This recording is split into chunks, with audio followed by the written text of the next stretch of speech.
அனைவருக்கும் வணக்கம். Free share market course தமிழ்ல பார்ட் 1 பார்க்கலாம். இதுல பாத்தீங்கன்னா நாம என்ன பார்க்க போறோம் அப்படின்னா ஒரு பர்சனுக்கு எந்த மாதிரி இடத்துல இருந்து இன்கம் ஜென்ரேட் ஆகுது, எங்க இருந்து இன்கம் வருது அப்படிங்கிறத பார்க்கும்போது பார்த்தோன்னா நமக்கு அந்த இன்கம்ல இருந்து நமக்கு மீதமில்ல சரிங்களா பார்த்தோன்னா மீதம் பார்த்தோன்னா ஒரு செலவெல்லாம் போய் எக்ஸ்பென்ஸ் எல்லாம் போனதுக்கு அப்புறம் மீதமுள்ள தொகை பார்த்தோன்னா அது பாசிட்டிவா இருக்கு அப்படின்னா அது பாசிட்டிவ் கேஷ் ஃப்ளோன்னு சொல்லுவாங்க. சரிங்க. அது நெகட்டிவா இருக்கு அப்படின்னா இன்கமோட பாத்தீங்கன்னா இன்ஃப்ளோ விட அவுட்ஃப்ளோ ஜாஸ்தியா இருந்துச்சுன்னா அது நெகட்டிவ் இன்ஃப்ளோன்னு சொல்லுவாங்க. நமக்கு இதை கேஷ் ஃப்ளோ யாருக்கு பாசிட்டிவ் கேஷ் ஃப்ளோ இருக்கோ அவங்க தான் இன்வெஸ்டரா மாற முடியும். அப்பதான் இன்வெஸ்ட்மெண்ட் பண்ண முடியும் அப்படிங்கிறது இங்க சொல்லக்கூடிய விஷயமா இருக்கும். நமக்கு பார்த்தோன்னா எம்ப்ளாயி சரிங்களா, எம்ப்ளாயி இருக்காங்க அப்படின்னா ஒரு இடத்துக்கிட்ட இருந்து வேலை பார்த்து அவங்களுடைய அந்த இன்கம் தான் அவங்களுக்கு ஒரு சேலரி பர்சனா இருப்பாங்க அப்படிங்கிற மாதிரி இருக்கும். அது அவங்க அவங்களுக்கு அதுதான் இன்கம். வேற எதுலயும் எந்த சோர்ஸ்லயும் இன்கம் வரல. அவங்க ஒருத்தர் கம்பெனில இருந்து வேலை பார்த்து வரக்கூடிய சோர்ஸ் தான் ஒரு சேலரி இன்கமா இருப்பாங்க. இதுல பாத்தீங்கன்னா அந்த சேலரி இன்கம் வருது அப்படின்னா அந்த சேலரி இன்கம் பெறக்கூடிய ஆட்களை பார்த்தீங்கன்னா எம்ப்ளாயியா இருப்பாங்க. அந்த எம்ப்ளாயிடு சுதந்திரம் இருக்குமானா கிடையாது. சரிங்களா. சுதந்திரமா அவங்க இருக்க முடியாது அப்படிங்கிறதான் இருக்கு. அப்படின்னா இன்னொருத்தர் இடத்துல இருந்து வேலை பார்த்து அவங்க கிட்ட இருக்கக்கூடிய அது லாப நஷ்டத்துல வரக்கூடிய சம்பளம் தான் அவங்களுக்கு வரும் அப்படின்னா ஒரு கம்பெனில இருந்து பார்க்கும்போது.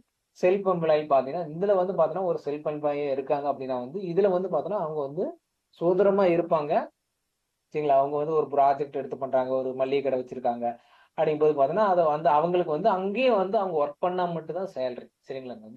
எம்ப்ளாயிக்கும் செல்ஃப் எம்ப்ளாயிக்கும் அங்க வேலை பார்த்தா மட்டும்தான் இன்கம் வரும். சரிங்களா.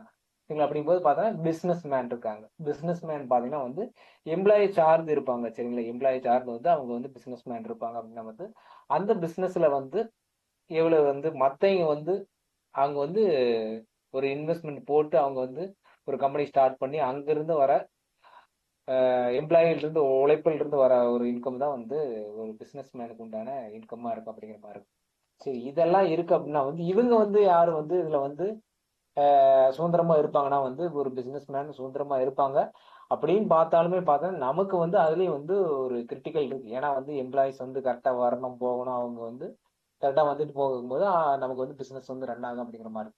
இதெல்லாம் பாத்தீங்கன்னா நமக்கு இதுல பைனான்சியல் ஃப்ரீடம் பாத்தீங்கன்னா யாருக்கு இது employee self employee financial freedom கண்டிப்பா அந்த கேட்டகரியில் இருந்தாங்கன்னா கம்பல்சரி அடைய முடியாது அப்படிங்கிற மாதிரி இருக்கும். சரிங்களா.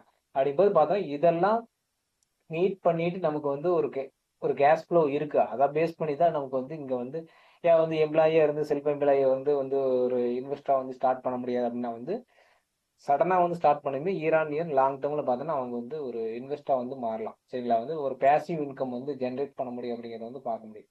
அதுக்கு பார்த்தோன்னா மேஜரா கேஷ் ஃப்ளோ ஒரு பாசிட்டிவா இருக்கணும் அப்படிங்கிறது தான் சொல்லக்கூடிய விஷயமா இருக்கும். அவங்க பாசிட்டிவா கேஷ் ஃப்ளோ இருந்தா மட்டும்தான் நமக்கு அவங்களுக்கு இன்வெஸ்ட்மெண்ட் பண்ண முடியும்.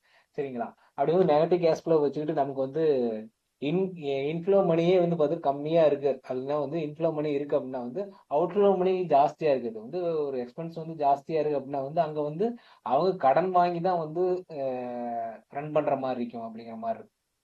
அப்படிங்கும்போது பார்த்தா இந்த இடத்த இன்வெஸ்டர் ஆகணும் அப்படின்னா ஒரு நெகட்டிவ் இருக்கிற கேஷ் ஃப்ளோ இல்லாம பாசிட்டிவ் உண்டான கேஷ் ஃப்ளோ இருக்கு. அதாவது பார்த்தோன்னா செலவு போக மீதமுள்ள தொகை தான் கேஷ் ஃப்ளோ, அதாவது பாசிட்டிவ் கேஷ் ஃப்ளோ பார்ப்போம்.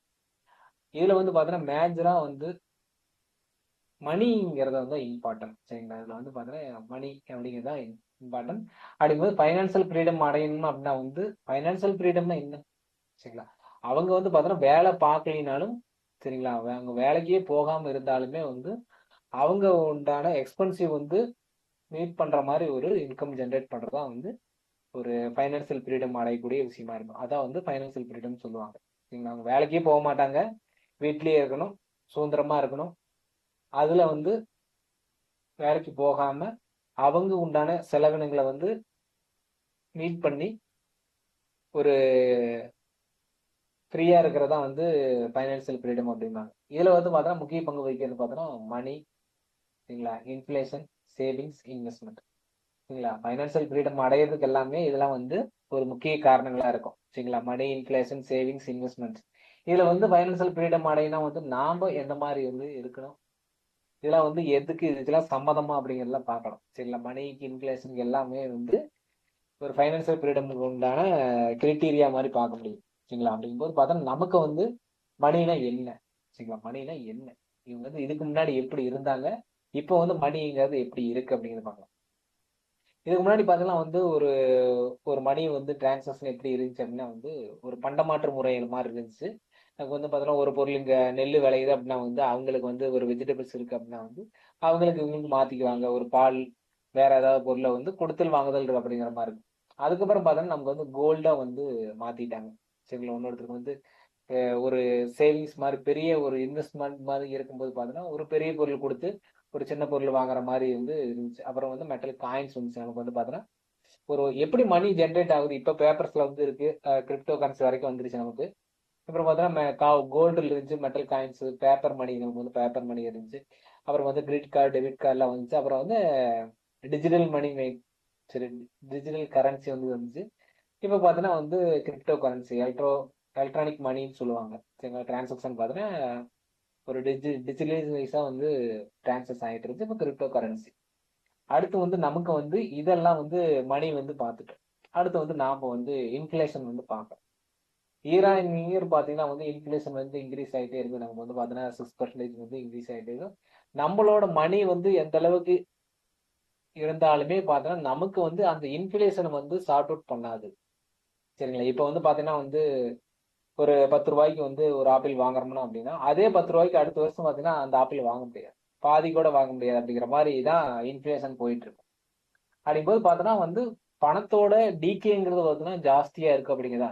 இயர் ஆன் இயர் இன்க்ரீஸ் ஆகும்போது பார்த்தோன்னா பணத்தோட டிகே வந்து நமக்கு வந்து ஜாஸ்தியா இருக்கு அப்படிங்கிறது பார்க்கலாம். அப்படிங்கும்போது பார்த்தோன்னா அந்த மாதிரி தான் நடந்துகிட்டு இருக்கு. அப்படிங்கும்போது பார்த்தோன்னா அந்த இன்ஃப்ளேஷன் தாண்டி மீட் அவுட் பண்றதுக்கு உண்டான விஷயத்தை தான் நாம பண்ணணும். சரிங்களா?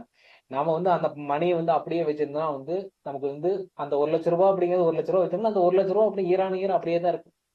சரிங்களா? நீங்க வாங்கக்கூடிய பொருட்களோட அளவு தான் வந்து அதாவது பார்த்தோன்னா அளவு வந்து குறைஞ்சிட்டே போகும். நீங்க வந்து இப்ப வந்து ஒரு ஆப்பிள் வாங்குறீங்கன்னா வந்து இன்னும் 2 வருஷம் ஆச்சுன்னா அந்த ஆப்பிள் வாங்க முடியாது. அது பாதி பெர்சன்டேஜ் தான் வாங்குற மாதிரி இருக்கு. அதுல பார்த்தோன்னா ஒரு 45 அப்படிங்கும்போது ஒரு குறைவான ஆப்பிள் ஆப்பிள் கூட வாங்க முடியாத அளவு கூட போகலாம் அப்படிங்கிற மாதிரி இருக்கு இன்ஃபிளேஷன் பார்க்கும்போது. அப்படிங்கும்போது பார்த்தா இன்ஃபிளேஷன் வந்து இருக்கு. அப்படிங்கும்போது பார்த்தோன்னா மெத்தட்ஸ் நாம வந்து அந்த இன்ஃபிளேஷன் வந்து மீட் அவுட் பண்றதுக்கு அதை தாண்டி வந்து நம்ம சர்வே பண்ணணும் அப்படின்னா சேவிங்ஸ். அந்த சேவிங்ஸ் வந்து அதை வந்து கம்ப்ளீட் பண்ணுமா அப்படின்னா கிடையாது. இதுல பார்த்தா நமக்கு வந்து உண்டியல்ல வந்து காசு போட்டுட்டே வச்சிருந்தாலும் அதுலயே ஒண்ணும் பண்ண முடியாது. பிக்ஸ்ட் டெபாசிட், சரி, ரெக்கரிங் டெபாசிட் அதெல்லாம் பார்த்தோன்னா நமக்கு வந்து ஒரு 4% வந்து இன்ட்ரெஸ்ட் கொடுப்பாங்க. ஒரு 5% வந்து இன்ட்ரெஸ்ட் கொடுப்பாங்க. அப்படிங்கும்போது பார்த்தோன்னா நம்மளோட மணியை வந்து அதுல வந்து எப்படி இருக்கு அப்படின்னா வந்து இங்க சர்வே பண்ண முடியும். சரிங்களா? இங்க வந்து பார்த்தோன்னா நீங்க வந்து அந்த ஒரு பிக்ஸ்ட் டெபாசிட்ல ரெக்கரிங் டெபாசிட்ல இருக்கும்போது பார்த்தோன்னா அந்த மணி வந்து கொஞ்சம் வந்து லாசஸ் வந்து கொடுக்கும். நாம வந்து ஒரு ஒரு கார் வந்து 1,00,000 வாங்குறோம் அப்படின்னா வந்து இன்ஃப்ளேஷன் வந்து ஒரு 6% இருக்கு. சரிங்களா? அப்படிங்கும்போது நமக்கு வந்து ஒரு 5 வருஷம் கழிச்சு அந்த காரோட விலையை பார்க்கும்போது பார்த்தீங்கன்னா நமக்கு வந்து ஒரு 30,000 வந்து இன்க்ரீஸ் ஆயிருக்கு அப்படிங்கிற மாதிரி இருக்கு. அப்படிங்கும்போது அந்த மணியை வந்து சேவிங்ஸ்ல வச்சுட்டு இருந்து நமக்கு வந்து அந்த காரை வந்து வாங்க முடியுமா? வாங்க முடியாது அப்படிங்கிற மாதிரி இருக்கும். அப்படிங்கும்போது பார்த்தா நாம வந்து மேஜரா வந்து அந்த இன்ஃப்ளேஷனை வந்து சார்ட் அவுட் பண்றதுக்கு தான் நமக்கு வந்து இன்வெஸ்ட்மெண்ட் அப்படிங்கிற விஷயத்த பார்க்க முடியும். இன்வெஸ்ட்மெண்ட்ஸ் அப்படிங்கும்போது பார்த்தா நாம வந்து அதை பண்ண முடியுமா அப்படிங்கிற மாதிரி இருக்கும். அதை எப்படி பண்ணலாம் அப்படிங்கிறது வந்து ஃபியூச்சர்ல வந்து பார்க்கலாம். நமக்கு வந்து பார்ட் ஒன் ஸ்டார்ட் பண்ணியிருக்கோம்.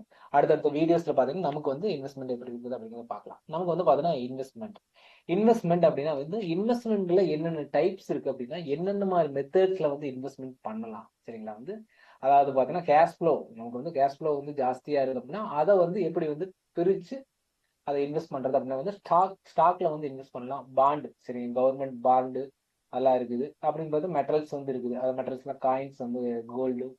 அப்புறம் பார்த்தா மியூச்சுவல் ஃபண்ட்ஸ். சரிங்களா? இதுல வந்து பார்த்தா இண்டெக்ஸ் ஃபண்ட்ஸ் நிறைய ஃபண்ட்ஸ் எல்லாம் இருக்குது. Passive income fund, active fund அதெல்லாம் வந்து நிறைய இருக்கு. ரியல் எஸ்டேட், சரிங்களா? நமக்கு வந்து லேண்ட்ல வந்து இன்வெஸ்ட் பண்ணலாம் அப்படிங்கிற மாதிரி இருக்கு. அப்படிங்கும்போது மேஜரா வந்து இன்வெஸ்ட்மெண்ட்டுக்கு இந்தந்த மெத்தட்ஸ் எல்லாம் இருக்கு. இதுல வந்து எது பெட்டரா இருக்கும் அப்படிங்கிறது வந்து நாம வந்து செலக்ட் பண்ணிட்டு இன்வெஸ்ட்மெண்ட்ல யார் வேணாலும் பண்ணலாம். அதுல வந்து ரிஸ்க் எது மாதிரி எது கம்மியா இருக்கு அதை பேஸ் பண்ணிட்டு நமக்கு வந்து இன்வெஸ்ட்மெண்ட்டை ஸ்டார்ட் பண்ணலாம் அப்படிங்கிற மாதிரி இருக்கும். வீடியோ பார்த்த அனைவருக்கும் நன்றி.